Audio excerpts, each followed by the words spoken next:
હળવદ અને વેગર વાવની સીમ વિસ્તારમાં આવેલી ધાંગધ્રા બ્રાન્ચ કેનાલની માઇનોર D18 કેનાલમાં અચાનક ગાબડું પડ્યું છે।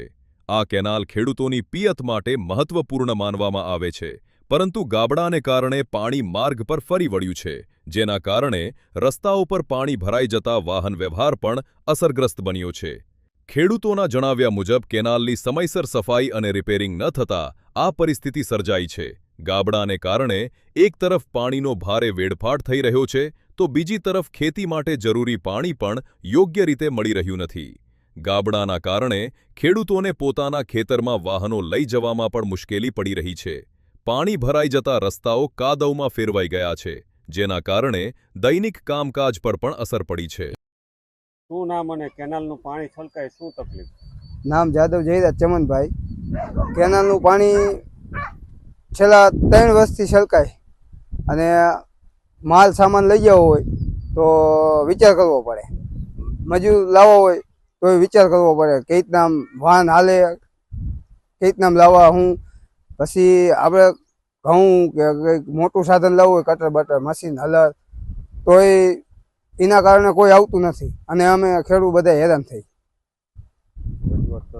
રજૂઆત કરી તો કે થઈ જશે, કોઈ આવતું નથી, કોઈ જવાબ દેતું નથી અને કેનાલની કોઈ સાફ સફાઈ નહીં, કંઈ જ નહીં। એમ જે રીતે બંધ થાય કદાચ તો એ પડ્યું રહે અને ચાલુ થાય ત્યારે એમનામ ચાલુ થઈ જાય એની રીતે। શું નુકસાન થાય? મારું નામ વિપુલભાઈ ધીરજભાઈ છે। આ ધાંગધ્રા શાખાની હળવદની કેનાલ છે, બચડું 18 નંબરની કેનાલ છે। છેલ્લા 3 વર્ષથી આ કેનાલ તૂટી ગઈ છે, કોઈ તંત્ર કોઈ આવતું નથી। વારંવાર અમે બધાને કીધેલું આ કેનાલનું કંઈક કરો, માર્ગમાં પાણી નીકળે છે, તમે જોઈ શકો વિડીયોમાં। છેલ્લા 3 વર્ષથી એક જ ધારો, કોઈ મજૂર નહીં, કોઈ ટ્રેક્ટરના ગમે તે હાલવાનું થાય, કોઈ સાધન કોઈ આવતું નથી। કટર લઈ જવું હોય તો કોઈ ના પાડી દે, ભાઈ આ માર્ગમાં નહીં હાલે। વારંવાર એટલું પાણી નીકળે છે કે અમે હવે કંટાળી ગયા છીએ, કઈ આનો કઈ નિકાલ લાવો તમે।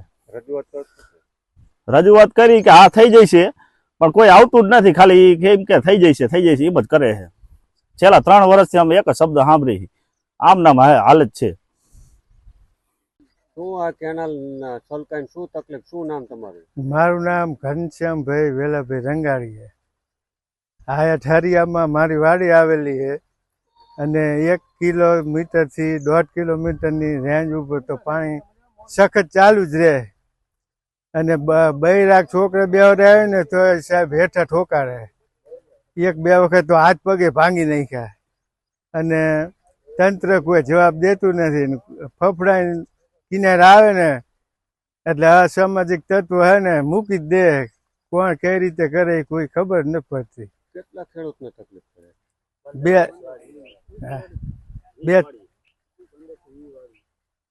2-3 વર્ષ થઈ ગયા, અમને કોઈ જવાબ જ દેતું નહીં। કેટલા ખેડૂત તકલીફ? હે?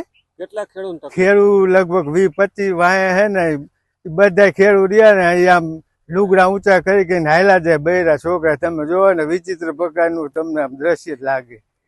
આવી પોઝિશન છે અમારી।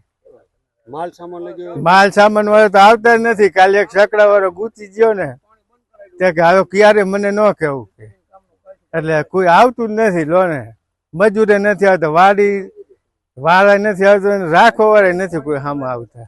એ રસ્તે નહીં, બીજે વાત કરો।